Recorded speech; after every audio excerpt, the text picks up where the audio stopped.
Hello guys, मैं लगातार आपके लिए 2026 गणित परीक्षा बिहार मैट्रिक बोर्ड की तैयारी के तहत 2011 से 2025 तक का पूछा हुआ सवाल अभी तक जो बोर्ड में पूछ दिए हुए है वो सभी मैं आपको बता रहा हूं। आपको अगर अच्छी तैयारी करना है तो हर हाल में आप हमारे विज्ञान कुशवाहा प्रोफाइल से जुड़ें और इसका फायदा उठाएं बिल्कुल मुफ्त।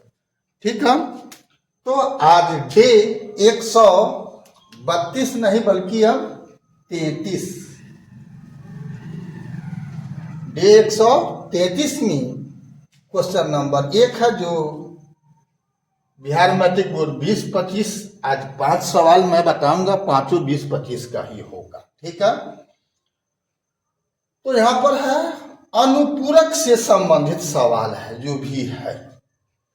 तो आपको बताए हुए हैं कि साइन और कॉस एक दूसरे का अनुपूरक होता है, टैन और कॉट एक दूसरे का अनुपूरक होता है, सेक और कॉसेक एक दूसरे का अनुपूरक होता है। मतलब ये अगर साइन 40 हो तो कॉस कितना 50 के बराबर होगा।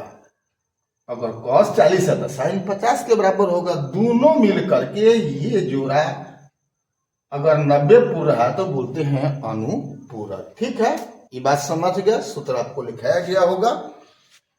तो यहां पर देखो tan 40, tan 20, tan 50 और tan 70 है। तो इसमें tan 40 का अन्य क्या पूरा क्या होगा? 40 है तो 50 वाला का जोड़ा मिला दो। ठीक है, या tan 20 है तो tan 70 का जोड़ा मिला दो। अब इसको अगर जोड़ा मिला दिया तो क्या होगा? tan 40 बराबर होगा cot 50 के, या tan 50 बराबर होगा cot 40 के। ठीक है, तो अब tan थीटा और cot थीटा का गुना 1 होता है। मतलब यहां आंसर कौन होगा? 1 होगा, यानी 1 गुना 1 यानी 1 होगा।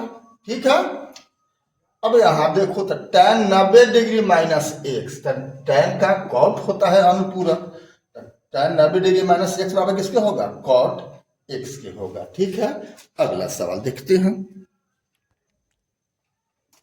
क्वेश्चन नंबर 3 देखो, ये भी बिहार मैट्रिक बोर्ड 20-25 का ही है। cos 49 बटा में sin 41।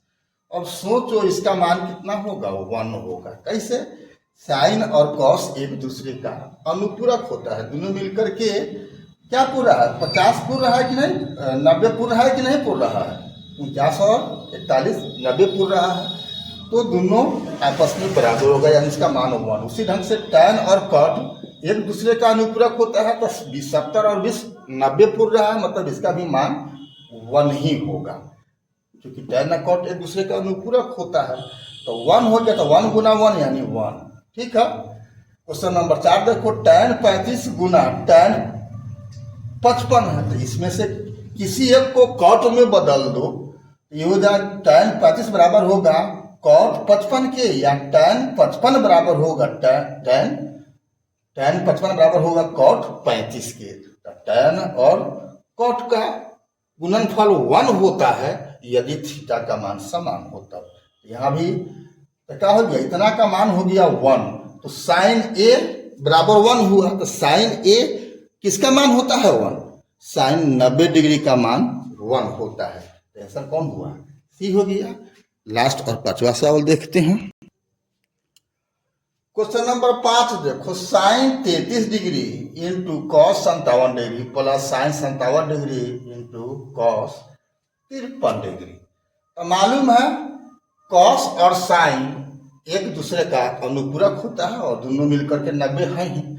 तो साइन 33 बराबर होगा कॉस 57 के, या कॉस 57 बराबर होगा साइन 33 के। ठीक है, उसी ढंग से यहां भी 57 और 33 ही है, मान बदला हुआ है। ठीक है, तो यहां पर क्या हो जाएगा? यहां मान के चलो कि हम साइन में बदल देते हैं, तो क्या हो जाएगा? साइन स्क्वायर 33 हो गया और इधर क्या हो जाएगा, इसको हम कॉस में बदलते हैं तो कॉस स्क्वायर 33 हो जाएगा। और sine square theta plus cos square theta का मान कितना होता है, 1 होता है।